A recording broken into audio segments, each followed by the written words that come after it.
Greetings and welcome to Real Men Feel. This is your host, author, coach, and healer, Andy Grant. Please visit theandygrant.com to learn more about me. Real Men Feel's mission is to remind men that they are human beings and they have the right to experience and express all of their emotions. We have conversations that most men are not having, but that all men can benefit from. I believe the only definition of masculinity that matters is yours. You know, when life gets hard, a lot of men withdraw. They talk even less than normal. In the face of a health challenge to yourself or a loved one, you might be more willing to talk about the logistics and tasks as opposed to the emotional impact. Luckily, my guest today is not most men. He believes in having hard conversations with people going through trauma. David Richman is an author, public speaker, and endurance athlete whose mission is to form more meaningful human connections through storytelling. With his most recent book, Cycle of Lives, David shares stories of people overcoming trauma and delves deeply into their emotional journeys with cancer. Welcome to Real Men Feel, David. Thank you, Andy. Very excited to talk to you. Cool. You know, I've got to me, the obvious place to start is with, you know, what would prompt you to want to write a book dealing with cancer?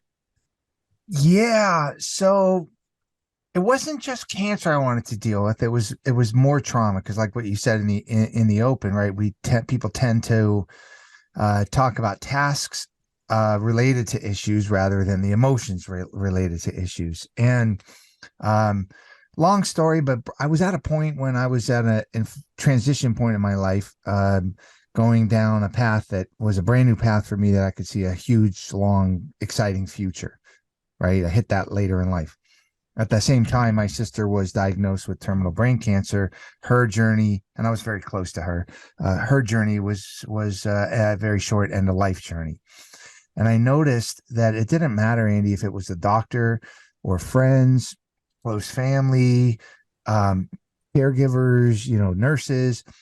Not everybody was equipped to talk about the emotional side of what she was going through. And I noticed that this was a recurring theme. And over the couple of years subsequent, I was doing a lot of fundraisers, a lot of events, and I just noticed that was to a certain degree, a thought that resonated with every single person I came through at different degrees, but it certainly resonated with all of them. Like, how do we start the hard conversations around the emotional side of trauma? And I didn't think that I was qualified for finding the answers. I just wanted to shed some light on why, so that people could understand a little bit more about what people are going through, what they have gone through, and then they can be more empowered to start those hard conversations. So is the emotional journey of any health challenge or any trauma, is it more than just horrible sadness? Is it more than just why me? Is there more layers to it? Yeah, absolutely. And when I interviewed each person, and not everybody, Andy, was I able to get super deep with, right? Some people you just don't bond with. I wasn't a proper listener, or they weren't a proper talker. We just weren't able to get there. But the way that we framed it, and I found this very early on in talking to people, was I assumed that there was a very narrow range of emotional responses when it came to such traumas as, suicide, death of a parent, death of a spouse, getting a cancer diagnosis, these kind of capital T traumas. I thought there was a very narrow range of emotional responses, but I was wrong. There's a very wide range of emotional responses. And so it really allowed me to find out why. Like, why could you have gratitude? Why could you have relief? How could you feel loneliness, desperation, fear? Some of these things I could understand, but some of them I couldn't. So I framed each person's story around both the greatest negative emotion that their experience provided to them, but also the greatest positive emotion that their experience gave to them.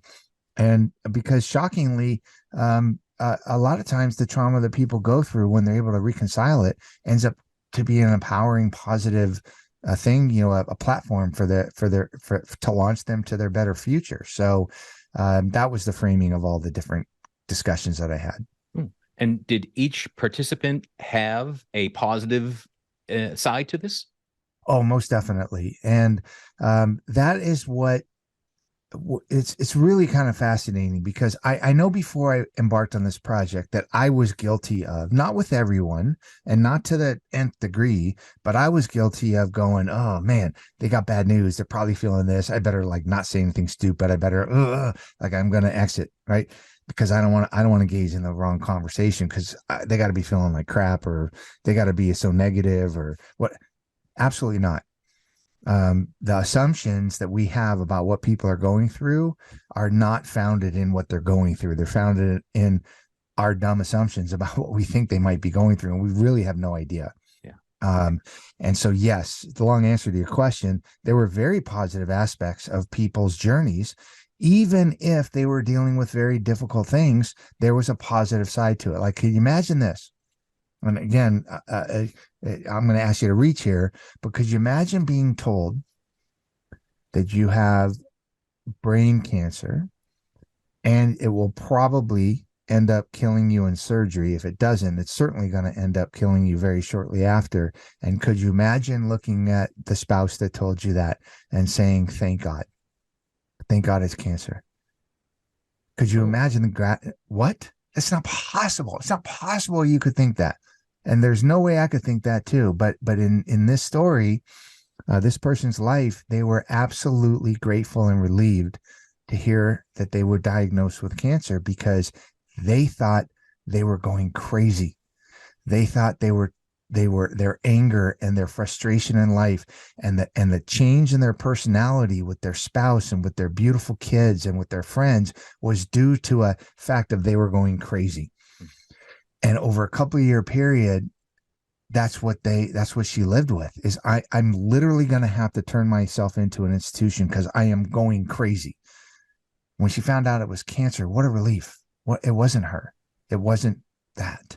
Wow. So you never know. There could be a positive spin to everybody's journey, but if you can find out what they're going through on an emotional level, it allows you to connect with them in a deeper and more authentic way. So you talked to 15 people for the book. I talked to many more, but 15 made the book. Okay. And those 15 I spoke to for up to maybe 2.5 years to really dive deep. I mean, hundreds, dozens and hundreds of hours on some of them to really get deep into their stories. So yeah, I talked to more, but we weren't able to uncover everything we needed to uncover to, I think, give the reader a good enough view into, that lay it out, bare, reveal it to the deepest levels of our consciousness and subconsciousness and awareness and what we hide inside, because we're all hiding stuff inside. We could reveal that in a way that it would help the reader. So, but 15 made the cut. How did you choose who to talk to begin with? So what I wanted to do, Andy, was to hit all different age ranges. They had cancer one time, or they were an oncologist who dealt with cancer their whole life. They had cancer 5 times. It was severe. It was not severe. Just every kind of cancer. It's just, I wanted this 360 view. And then I said, well, if when they encountered cancer was point A, everything that happened before point A, all of the young adult trauma, the adolescent trauma, the childhood trauma, the stuff that I maybe could have an understanding about, drug addiction or suicide of a parent or abandonment or abuse or being bullied or something like that. How did those traumas, when point A came along, cancer, how do those traumas affect their emotional journey to point B, which is today? So how I found people was to say, okay, I've got the wheel of all the different types of cancer, ages, experiences, whatever. Now let me frame that around what I think are pretty interesting and relatable and moving traumas, because we all know we've all been through stuff. Nobody knows what we've been through, right? But I wanted to shine a light on really interesting stories so that I could get to kind of the heart of the matter. So when a friend says, no, I'm fine, I don't need anything. Are they really fine? Do they really not need anything? When they say when they're leaning on you for something, are you the last person that they trust, or you can't tell? I mean, there's so much behind what's going on with them that I really wanted to bring stories that I thought would be a wide range of topics and emotions that we might be able to relate to.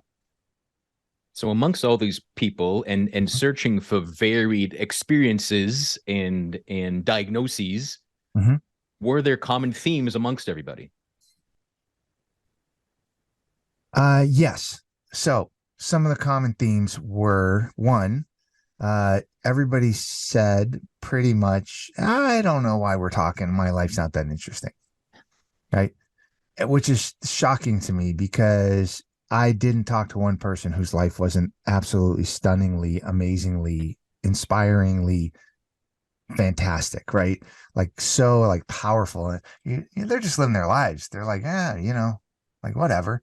But when you uncover the stories, so each one felt that their story was not that interesting, which I still find fascinating. So that was a commonality. And I'd say it at different levels, but certainly consistent with everybody's experience with trauma, especially as it relates to cancer, as either a patient or doctor or whatever, didn't matter, was some amount of isolation. Cancer is just a little bit weirder like that. Like we just don't like to talk about it. And we might be able to wrap our brains around an accident, or we can wrap our brains around diabetes, or we can wrap our brains around a lot of things. Cancer seems to be a little bit kind of voodoo, like scary, otherworldly, and it causes people to be abandoned or self-isolate because they don't want to bring people down, or nobody will understands what they're going through, or it's not a death sentence, but we think it is, or vice versa. And it's just a really weird area. So I think that there was a certain amount of isolation and abandonment that came with this type of trauma specifically. So that makes me think of the assumptions you discovered as kind of the others, the well, nobody, I don't believe that anyone has had becomes an adult without trauma at some level, but the people, not the participants of your book, but their friends and family make assumptions about not wanting to upset them. But then it sounds like they all make their own assumptions too about not wanting to upset anyone else and choosing self-isolation. We're all, every party is making assumptions about the others. Yeah, no question. That's absolutely true. And I'm going to tell you, there's not a person listening that won't relate to this. I was recently talking to a woman. She said, listen, I had a dad who was the kind of dad that was like, man, you don't show weakness. He's like the man of the family. He's got the responsibility. He takes that responsibility. It's not a burden. It's who he is. It's the way men are. It's the way the family is, blah, blah, blah, blah, blah, right? And I could totally relate to, I can have a picture of her dad, right? Then her dad gets stomach cancer. He gets very, very sick. He's eventually on hospice. And really, there's nobody else around but her. Okay. And she's kind of got to take care of him, take the feeding tube in and out. I mean, really, really, really take care of him. And you can imagine how uncomfortable that was for both of them, because that's not the dynamic. He doesn't get help. You don't ask him if he needs help, right? Who can't relate to that? So he ended up passing away. And I asked her, I said, geez, how was that experience? And she goes, well, on the one side, it was kind of positive because I got at least to show my dad that I cared and that I would do things for him and that it wasn't a burden to help him. I go, that's a positive. I go, what's the negative? And she said, I just never had the guts to ask him how he felt about what he was going through. It's just like, I didn't want to put him in an uncomfortable position to say, geez, Dad, what does it feel like to die? Like, how are you doing emotionally? Like, she goes, I just couldn't go there with him. And I thought to myself, man, oh man, is that an opportunity missed? And I totally get it. I totally understand it. And she was like, man, like if I could go do it again, I would make myself uncomfortable and ask those questions. And that's what I'm trying to do with the book. Anecdotally, did you notice anything for people that had a lot or little trauma before the cancer? Were they more or less resilient? Did they handle it in different ways? Was there any sort of correlation you could come up with? No, I think that the only common thread throughout was that some people had reconciled some of that trauma and they could have some perspective around reconciling it. And usually if they were able to come to terms with some of that earlier life trauma, then the relationships that they were able to form, or the depth of the connection they were able to form while they were going through cancer, or a loved one was going through cancer, it helped them. So let me give you an example. Okay. So one of the people in the book is Dr. Meyer. She's an oncologist at NYU and had been on oncologist for 40 years when I spoke to her. And her story was kind of twofolded. One of it was that her father had abandoned her when she was a child, and abandoned the family when she was a child, and that was a lot of trauma to go through, right? Um, and Early in her career as an oncologist, Andy, she kind of like took patients, and if they wanted to do things she didn't agree with, if they didn't take her advice, she kind of let it go. Okay, I'm a doctor, they're their own people, whatever. But then, like 30 years later, she's had a beautiful marriage. She's raised a daughter. She's had this wonderful family life that she never got to enjoy as a child. And the desperation she felt that people would take her advice because she was such a good oncologist. And now she had the perspective to understand, if you don't take my advice, if you don't follow what I'm telling you to do, you might possibly lose out. Like, I know what a good life I know what a great mother you could be. I know what a great daughter you could be. Like, you please don't take a chance on not taking my advice. Take so that was, she reconciled that trauma and used it to her benefit to really connect and really go after her patients to say, listen, man, I know what you can miss out on, right? I know what you can make. And please, please, please, like, let me care for you in that way. And if people didn't really jump on board with her program, she said, I can't handle it. I can't see you as a patient because you possibly are going to lose what I could maybe help you get. Right. And so that was a very big positive for her.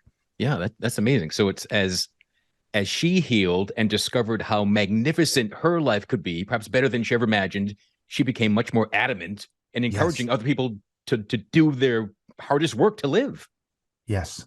So they were definitely, back to your original point is, kind of what was a theme there is that if they had come to terms with some of that young adult trauma or had understood it, like I talked to another guy who, wonderful man, he's literally a gem of the world. And we kind of talked about something that became very, very uncomfortable for him to talk about because he hadn't talked to anybody about it. And that was it. When he was 6, he walked in on his mom taking her own life. And it was just absolutely tragic. And it took a while for us to develop the trust to be able to talk about that. You could imagine how just in 1,000 different ways that could affect somebody in a negative way.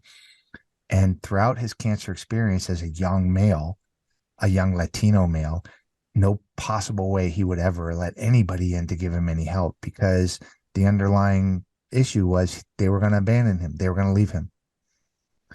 And you feel for that. And so he was able to eventually reconcile that, eventually get to peace with it, eventually accept the trauma that he had gone through and try to frame it and move past it.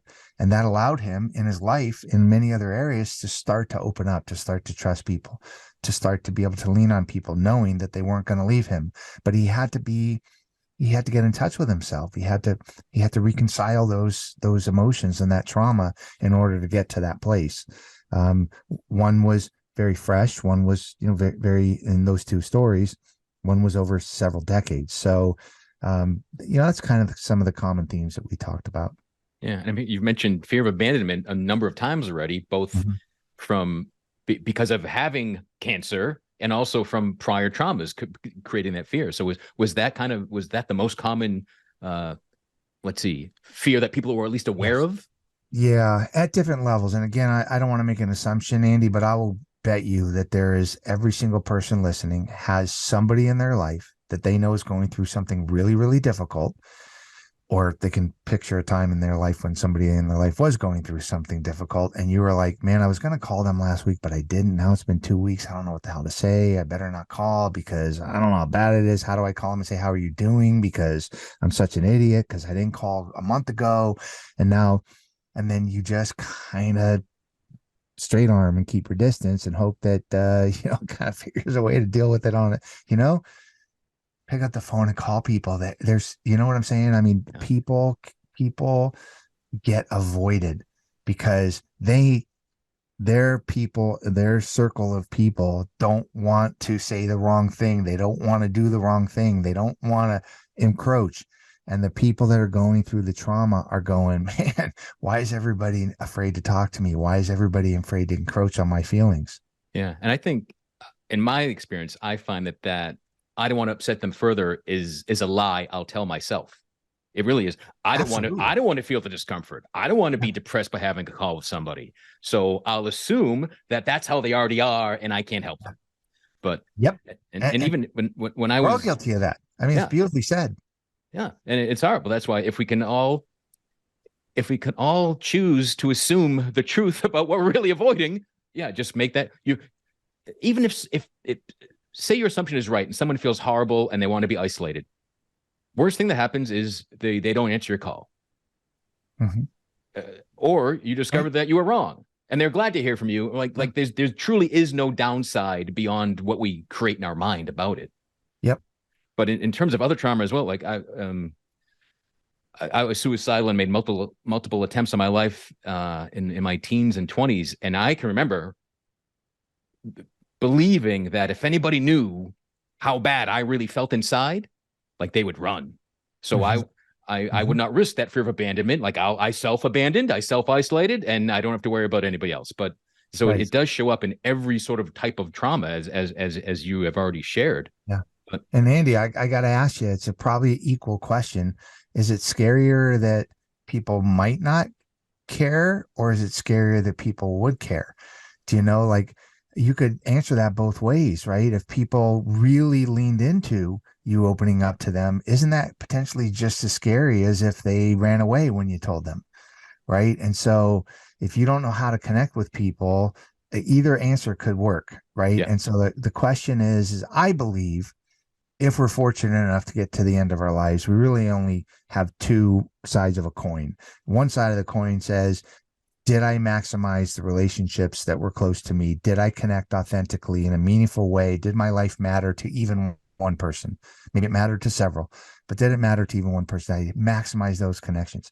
And the other side of the coin was, what regrets do I have that I didn't do those things, right? I didn't connect with people in an authentic way. I didn't live my true self. I didn't allow people to love me. Like I didn't show them that I love them. So the gratitude and the regret.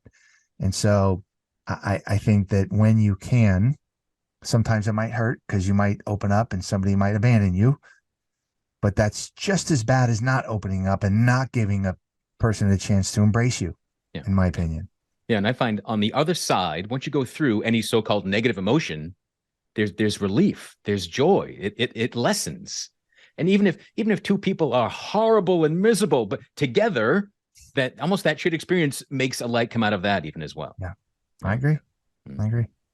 And I wanted to ask if everybody you talked to was interested in the same level of support, but from the stories you've shared, their answer is no. But yeah, no, absolutely not. Some people were 100% in charge of their own journey.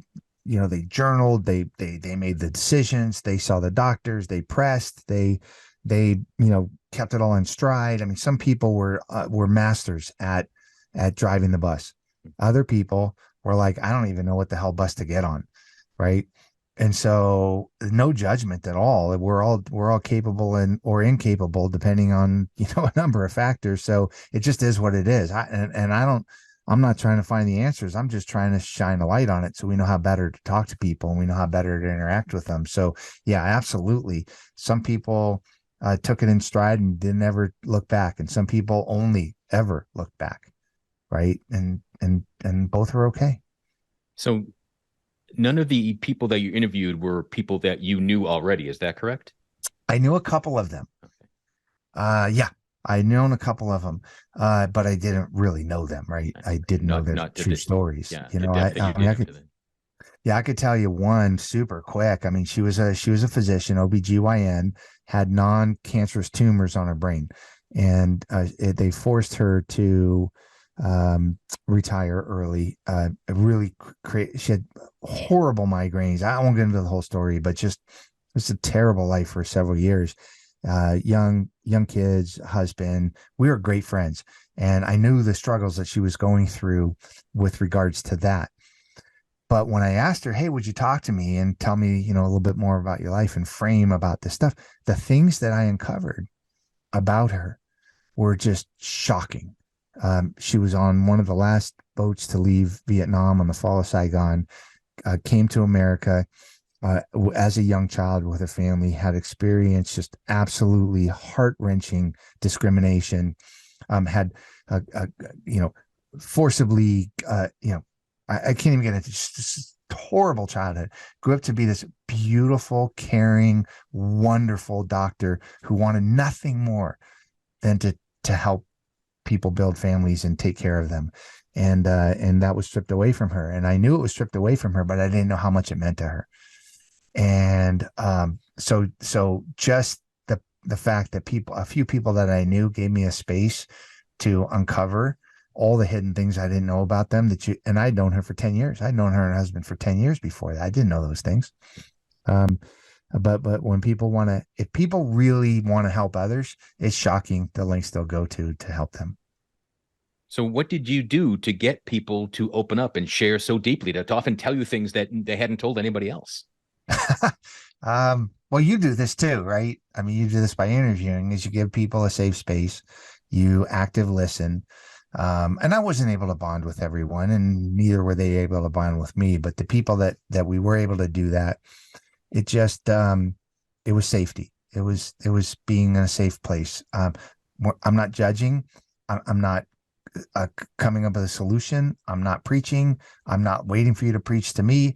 All we're trying to do is examine, because look, I mean, I can't imagine, just from the very little you told me, Andy, that there is or has been a hell of a lot of unpacking going on with issues that you've gone through in your life, right? I mean, I have a friend who says to me, David, you know what? Every day, the hardest thing for me to realize is that today's not the day I'm going to put a gun to my head. And I'm like, man, he goes, oh, that's a level of depression I have, but at least I know it. He goes, and I don't think I'll ever get there again. And I'm like, dude, you have so much crap to unpack. It's unbelievable. He goes, yeah. He goes, I don't know if I ever will, but right. So we talk about it. You just never know. So I think that what was a blessing for me was that I found people who said, oh, if I reveal like everything, it might help someone. Okay, let's try. And sometimes we were able to go there, sometimes we weren't. But when we were able to go there, it was pretty magical. And would it be the same advice for people not writing books, but wanting to connect deeply to the people dealing with trauma in their lives? Yeah, don't be afraid to ask the hard questions, right? Now, again, not everybody can talk. Maybe you're not able to talk to everyone. But when people are going through difficult times, especially when it comes to, those big major traumas, I think really actively listening, actively probing, like, take away the guilt of I should probably not be asking you this because it's going to take away all the guilt, all the BS, and just give it a shot. I really think more times than not. I would say, honestly, if I did offend anybody with the depth of the question, with the probing type of personal stuff that I had asked, even if they didn't make the book, if I had offended it, I didn't know. Right. Because I'm going to assume that I didn't. It's just sometimes we were able to go there, sometimes we weren't, but nobody ever said, what the hell are you doing? You can't ask me that. That's none of your business. I'm not going to tell you that. Never one time in years of talking to dozens and dozens and dozens of people. So it really made me, I wouldn't have guessed that going into it. What do you hope readers take away from the book?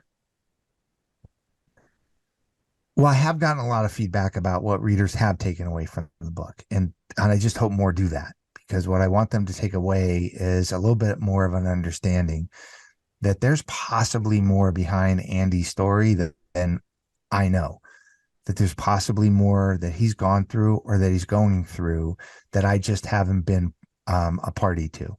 He hasn't opened up. We haven't had that kind of relationship. It hasn't, the need to unpack that stuff hasn't arisen, whatever.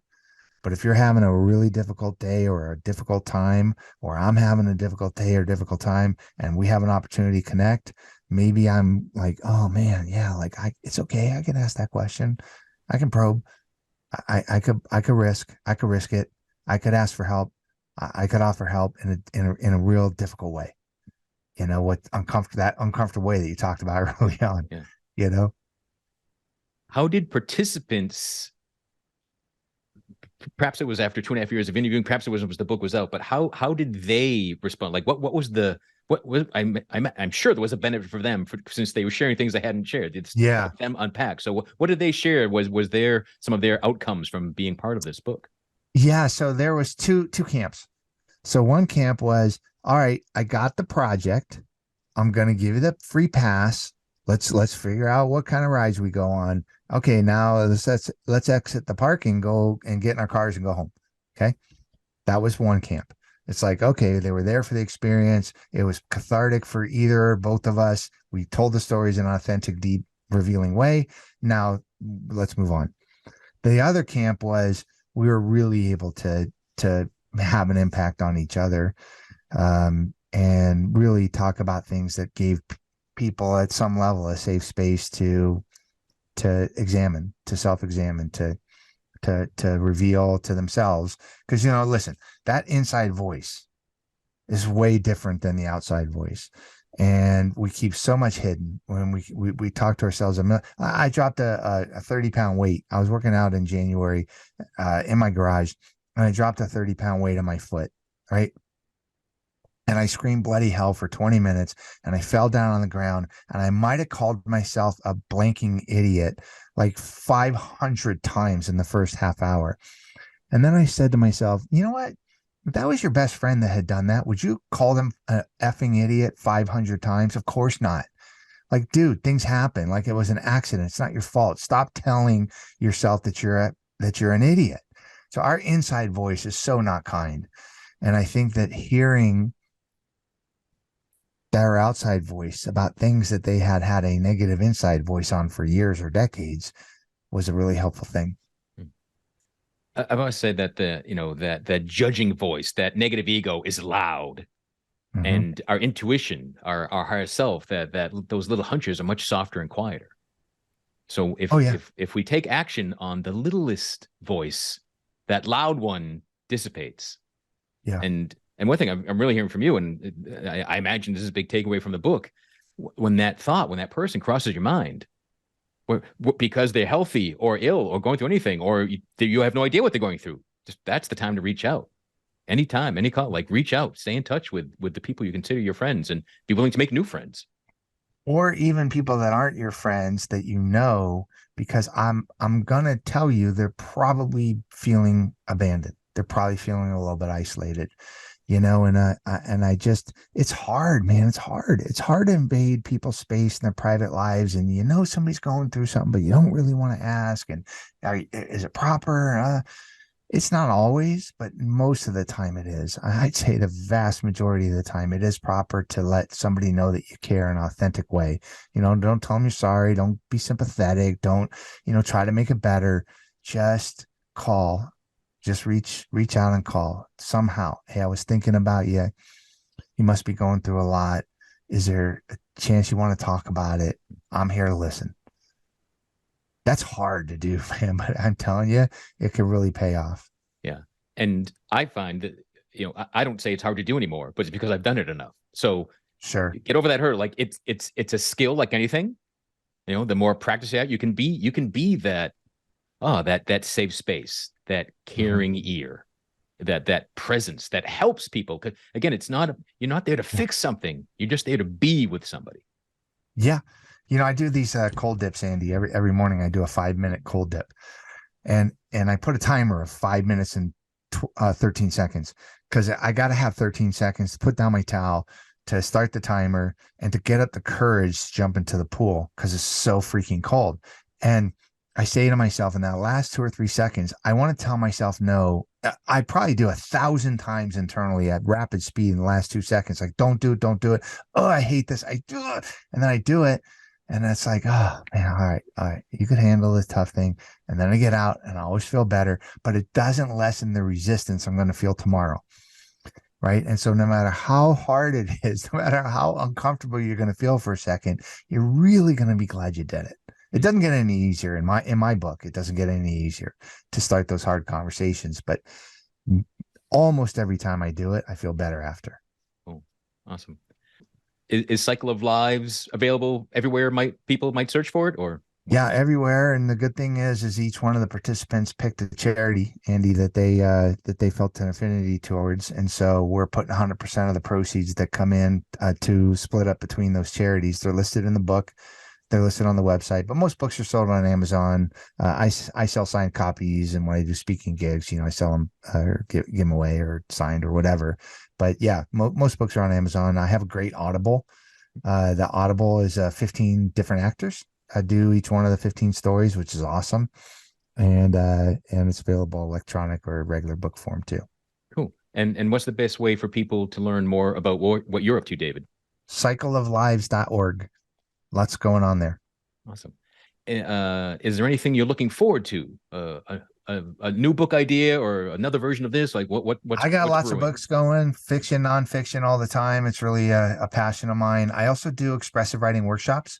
So I kind of help empower people with some tools to reframe that internal conversation, and give them an opportunity to learn how to change the narrative, that self-narrative to themselves.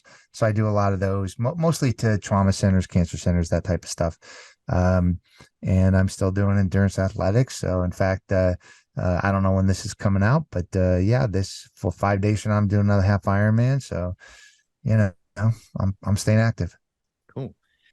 Did anyone's participation in Cycle of Lives prompt them to want to write more and share more of their story or anything like that? Yes, some of them I'm not in touch with. Okay. But a couple of them, well, actually, most of them were pretty active in the community already, but some they were re-empowered, right, or extra empowered.